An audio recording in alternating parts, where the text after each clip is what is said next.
Hello everyone, class 10th के trigonometry का एक one of the important question है।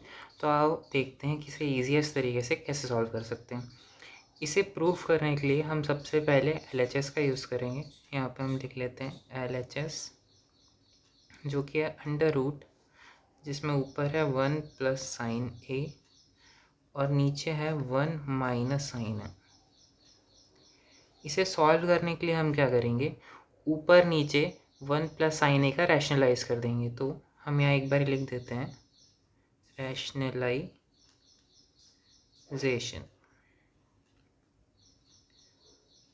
Under root 1 plus sine A upon 1 minus sine A into 1 plus sine A और यहाँ नीचे भी 1 प्लस साइन ए।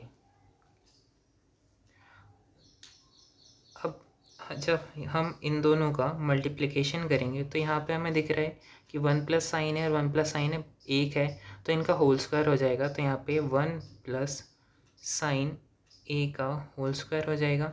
और यहाँ पे अगर आप ध्यान से देखो तो ये ए है और ये बी है और ये ए है और ये वापस से बी है। A minus B, A plus B की जो आइडेंटिटी होती है वो होती है ए माइनस बी। यहाँ साइड में मैं लिख देता हूँ A plus B equal to A square minus B square. तो यहाँ पर भी ये इस फॉर्म में था, तो अब इक्वल टू में हम इसे लिखेंगे।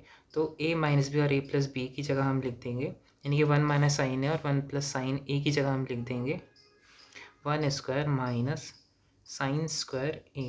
अब एक चीज़ अपन को आपको पता है कि 1 स्क्वायर का मतलब तो 1 ही होता है, तो इस 1 स्क्वायर की जगह मैं यहाँ पर लिख देता हूँ ऊपर as it is 1 plus sine A का स्क्वायर, नीचे मैं लिखूँगा यहाँ पे 1 एज इट इज़ रहा, इसकी जगह आ जाएगा 1 माइनस साइन स्क्वायर ए, क्योंकि मैंने 1 स्क्वायर की जगह 1 लिख दिया और 1 साइन स्क्वायर ए की जगह sine square as it is रहने दिया। अब आपने एक आइडेंटिटी पढ़ी होगी, जो 1 माइनस साइन स्क्वायर ए होता है ये बराबर होता है कॉस स्क्वायर ए के। अब ये कैसे आया, अगर हम ध्यान से देखें तो हमने एक आइडेंटिटी पढ़ी है sine square A plus cos square A equal to में 1। अगर मैं साइन स्क्वायर ए को इधर साइड ले जाऊँ तो ये 1 माइनस साइन स्क्वायर ए हो जाएगा और इक्वल टू में वापस कॉस स्क्वायर ए आ जाएगा। ये आइडेंटिटी यहाँ से आएगी, तो इसी आइडेंटिटी का हम यहाँ पर यूज़ करेंगे। 1 प्लस साइन स्क्वायर ए को एज इट इज़ रहने देंगे, 1 प्लस साइन ए के होल स्क्वायर को एज इट इज़ रहने देंगे। 1 माइनस साइन स्क्वायर ए जो है इसकी जगह हम लिख देंगे कॉस स्क्वायर ए। इसके बाद हम चाहें तो इन दोनों को होल स्क्वायर फॉर्म में लिख सकते हैं।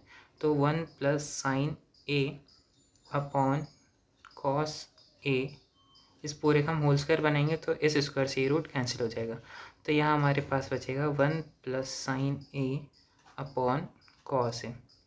अब फर्दर हम इसे सॉल्व में यहाँ लिख देता हूँ। हम चाहें तो इन दोनों को सेपरेट कर सकते हैं, तो जिस वजह से 1 upon cos A plus sine A upon cos A हो गया। अब ये कैसे हुआ, अगर मैं इन दोनों का एलसीएम लूँगा तो ये वापस से यही आ जाएगा, यानी कि इसकी जगह मैं ये लिख सकता हूँ कॉस ए को मैं दोनों 1 और साइन ए के नीचे लिख सकता हूँ। हमें पता है 1 प्लस कॉस ए होता है सेक ए के बराबर, sign A by cos A होता है टेन ए के बराबर।